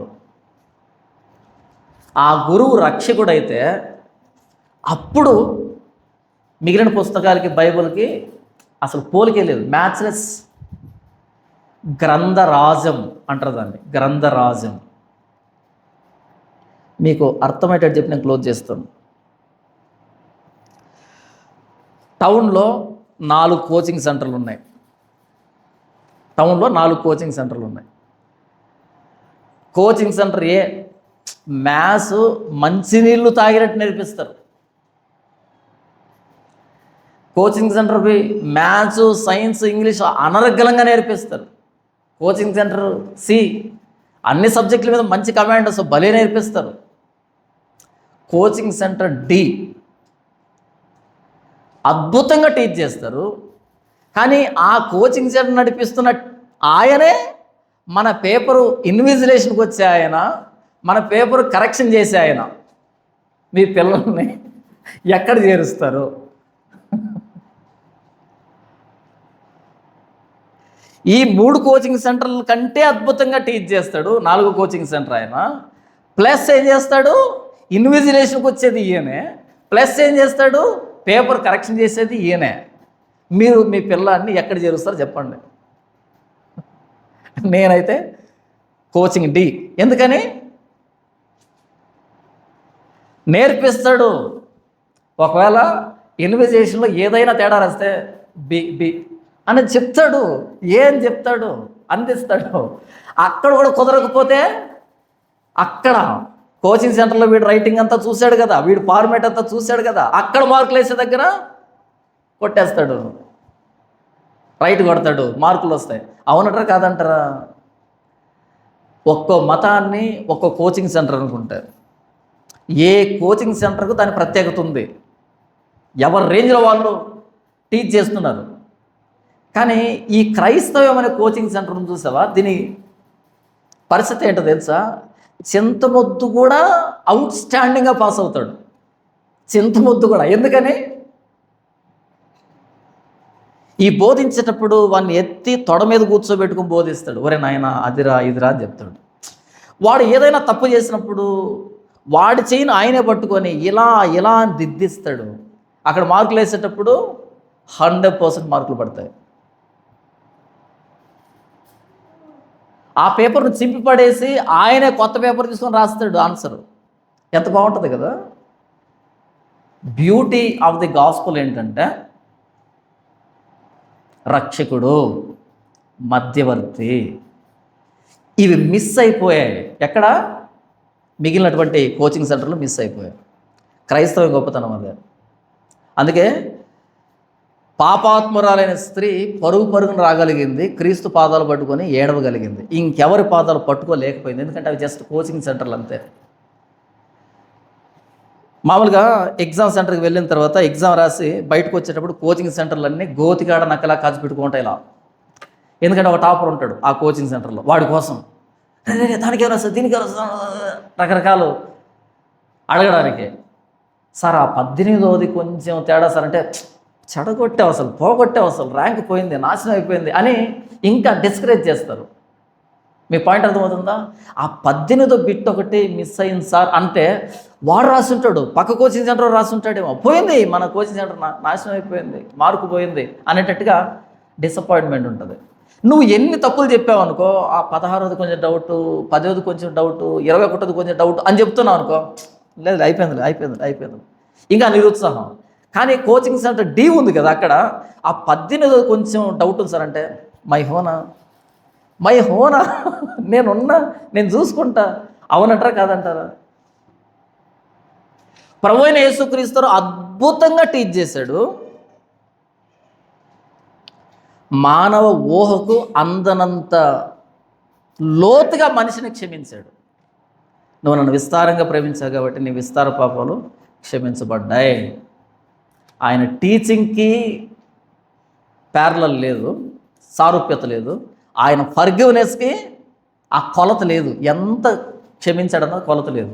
తండ్రి వీరేమి చేస్తున్నారో వీరు ఎరుగరు కనుక వీరిని క్షమించు. అసలు కొలత లేదు, ఎంత క్షమించాడన్నా తెలియదు. మనం పైన మాట్లాడుకుంటున్నాం. క్రీస్తు క్షమాపణ పైన మాట్లాడుకుంటున్నాం, లోపల దిగట్లేదు.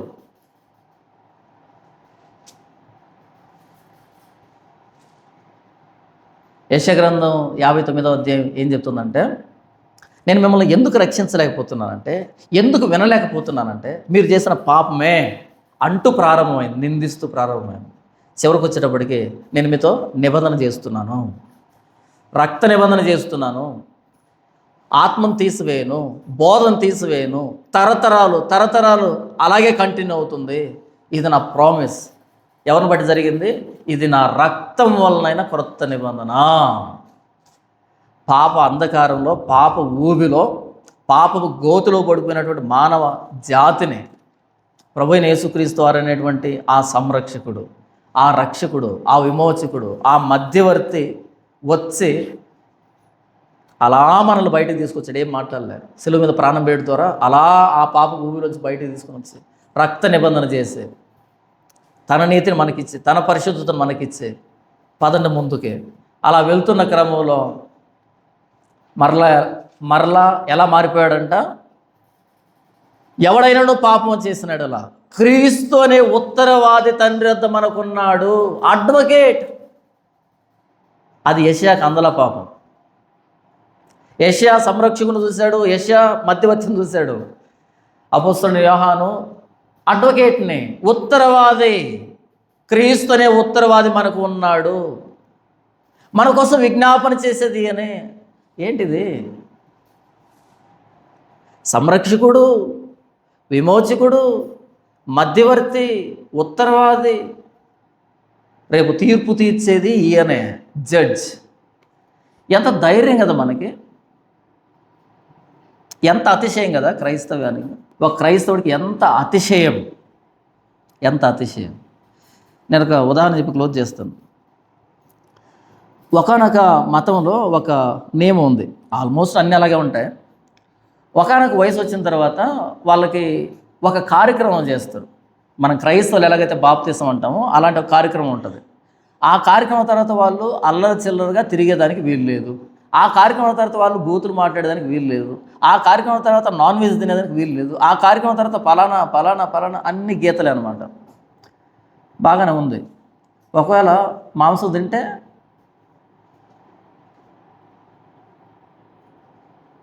దాని శిక్ష ఏంటో తెలుసా? ఎర్రగా కడ్డీ కాల్చి నాలుగు మీద ఇంటూ ఇలా కాలుస్తారు.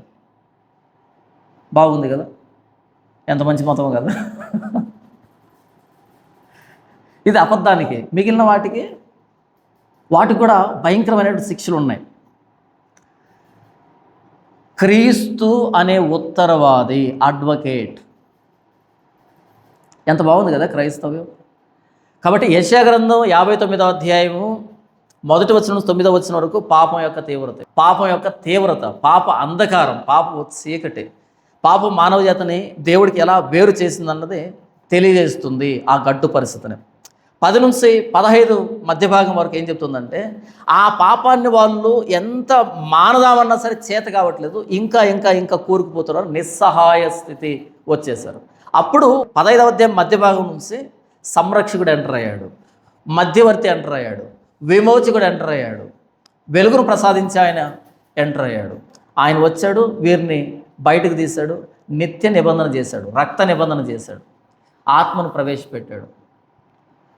ఆ మధ్యవర్తి, ఆ విమోచకుడు, ఆ సంరక్షకుడు ప్రభువైన యేసుక్రీస్తు వారిగా సువార్తల్లో మనకు స్పష్టంగా కనిపించాడు. పత్రికల్లో ఉత్తరవాదిగా మారిపోయాడు. రెండవ రాకడలో జడ్జిగా.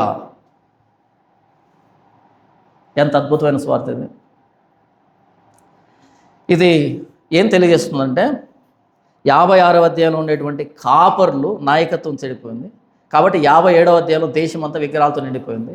58వ అధ్యాయంలో విగ్రహారాధన చేసే వీళ్ళు వేషధారి ఉపవాసాన్ని, వేషధారి విశ్రాంతి దినాన్ని, నామకార్థ భక్తిని సాగిస్తున్నారు. 59వ అధ్యాయంలో దానికి కారణం ఏంటంటే, హృదయంలో పాపం ఉన్నప్పుడు వేషధారణ తాండవం చేస్తుంది, వేషధారణ ఉన్నప్పుడు విగ్రహారాధన వస్తుంది. విగ్రహారాధన కారణం ఎవరంటే పనికిరానటువంటి ఉపదేశకులు, బోధకులు. దీని అంతటి నుంచి ఎలా బయటకు రావాలంటే, ఒక సంరక్షకుడు రావాలి, ఒక విమోచకుడు రావాలి, ఒక మధ్యవర్తి రావాలి. అప్పుడు మరలా నిబంధన జరగాలి. ఆత్మను మీ దగ్గర తీసివేయనంటాడు కదా, ఆత్మే సర్వసత్యులకు నడిపించే బోధకుడిగా మారాలి. అప్పుడు దీనికి అంతటికి విడుదల ఉంది. అప్పుడు మీకు ఈ పాపపు అంధకారం నుంచి వెలుగు ప్రసరించబోతుంది. చివరి మాట చూపించి నేను క్లోజ్ చేస్తాను. యెషయా గ్రంథం 59వ అధ్యాయం చివరి వచ్చిన తర్వాత 60వ అధ్యాయం మొదటి వచ్చిన చూడండి. నీకు వెలుగు వచ్చి ఉన్నది, లెమ్ము తేజరిల్లుము, యెహోవా మహిమ నీ మీద ఉదయించును. పాపపు చీకటి అయిపోయింది, ఇక వెలుగు ప్రసరించబోతుంది. నెక్స్ట్ ఆదివారం నుంచి ఈ వెలుగును గురించి మాట్లాడదాం, ఈ నిరీక్షణ గురించి మాట్లాడతాం. ఇంతవరకు పాపపు చీకటి అయిపోయింది, సంరక్షకుడి ప్రవేశంతో, మధ్యవర్తి రాకడతో అయిపోయింది. ఇక వెలుగును గురించి మాట్లాడతాం, ఆ వెలుగు తీవ్రతను గురించి మాట్లాడతాం, ఆ వెలుగు సౌందర్యాన్ని గురించి మాట్లాడుకుంటాం. ఎంత అద్భుతమైనటువంటి విమోచనలోకి, రక్షణలోనికి సువార్త మనల్ని నడిపించింది. ప్రభువైన యేసుక్రీస్తు సిలువ మనల్ని నడిపించింది. ఈ సిలువ లేకపోయి ఉంటే మానవ జాతికి ధైర్యం లేదు, రక్షణ లేదు, ఓదార్పు లేదు, భరోసా లేదు. ఇంకా ఇంకా కూరుకుపోతూ ఇంకా నిరాశలో బ్రతకాలి. ఆ సిలువ ఏం చెప్తుందంటే, నేను రక్షకుణ్ణి, నేను విమోచకుణ్ణి, నేను మధ్యవర్తిని, నేను ఉత్తరవాదిని, నేను మీకు తీర్పు తీర్చేది. ఎంత ధైర్యం ఉంటుంది ఆ సిలువలో ఒక పాపికి. సిలువ లేకపోతే పాపికి ఎంత భయమో, సిలువను చూసినప్పుడు ఒక పాపికి అంత ధైర్యం. ఎందుకంటే ఆయన విమోచకుడు, రక్షకుడు, ఉత్తరవాది, తీర్పురే, అన్నీ ఆయనే. యెషయా గ్రంథం 59వ అధ్యాయం మొదటి నుంచి 21వ వచనం వరకు అంతర్లీనంగా ప్రతి లైన్లో ప్రభువైన యేసుక్రీస్తు వారినే పరిష్కారంగా చూపెడుతుంది. దేవుడి వాక్యం దీవించును గాక. ఆమెన్.